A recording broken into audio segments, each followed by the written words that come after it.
All right, let's get right into it. We're going to break down the philosophy of, well, one of the greatest investors of all time, Warren Buffett. And what's so wild is that his strategy is incredibly powerful, but it's also surprisingly simple. This isn't about some secret formula. It's really all about a way of thinking. Just look at that number for a second. Over $167 billion. That's the kind of fortune Warren Buffett has built. But here's the kicker. He didn't do it with fancy algorithms or by trading frantically every single day. Nope, he did it with a clear, disciplined mindset that, honestly, anyone can learn from. So that's the big question we're tackling, right? How on earth did one guy build all of that with just a handful of simple rules? Well, that's exactly what we're about to unpack. The secrets are coming right up. Okay, everything, and I mean everything, starts right here. At the core of his entire strategy is this one big idea. See, Buffett isn't chasing the next hot stock. He's more like a treasure hunter, always searching for undervalued gems. And that treasure hunt has a name. It's called value investing. The main idea is to figure out what a company is really worth, its intrinsic value, and then buy it for less. You're not just buying a ticker symbol that jumps around. You're buying a piece of a real business, and the goal is to get it on sale.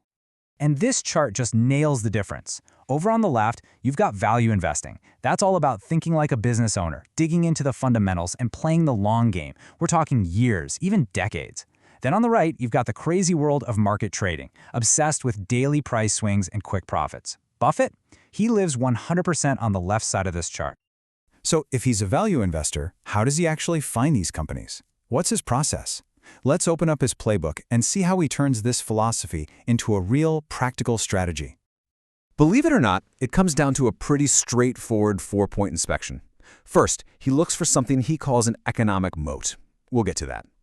Second, he only invests in what he understands. If he can't explain it, he's out. Third, he wants predictable companies, not some flash in the pan. And finally, he has to trust the people in charge. It's a simple but powerful checklist. Let's dig into that first one, because it's so important. The economic moat. Just picture a castle with a giant moat around it. That's what he's looking for in a business, some kind of durable, competitive advantage that keeps competitors out. Think about Coca-Cola's brand. That's a massive moat. For decades, companies have tried to beat it, and they just can't. That's the kind of unstoppable advantage Buffett loves. And when he looks inside the castle walls, these are the signs of a healthy kingdom he wants to see. A high return on equity? That just means the business is really good at making money with the money it has.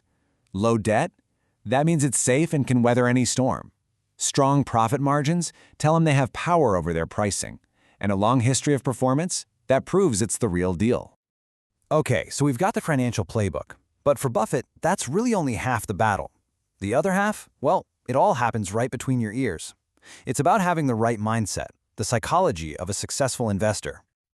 And this is maybe the most important part of his whole philosophy. He says your temperament is way more important than your intellect. Having control over your emotions and just thinking rationally, that is the single biggest advantage you can have in investing.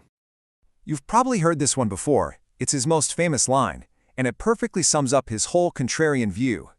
When everyone is jumping for joy and buying like crazy, that's when you should be careful. But when everyone is panicking and selling everything, that's when the real bargains, the real opportunities, appear for those who keep a level head. And this really gets to the heart of it. Now, he doesn't mean a stock he buys will never ever go down. Of course not.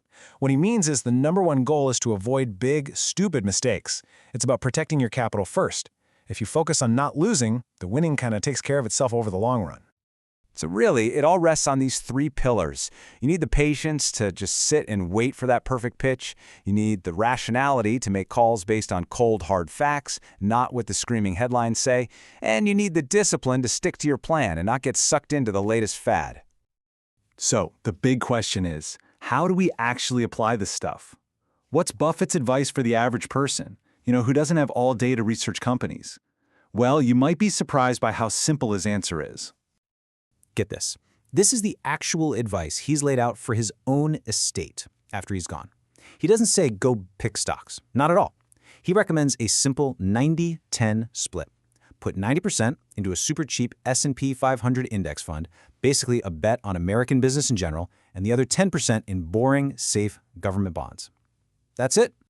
And that's really the final lesson here. After a whole lifetime of becoming a legend for picking individual stocks, his ultimate advice for most of us is just keep it simple, be disciplined, think long-term, and stay the course. That simple, practical approach is almost always going to beat out some complicated high-flying strategy. Which kind of leaves us with one final thought to chew on. In this world we live in, with fast trades, crypto hype, and instant gratification everywhere, could it be that the most powerful, and maybe the rarest superpower an investor can have, is just good old-fashioned patience? Something to think about.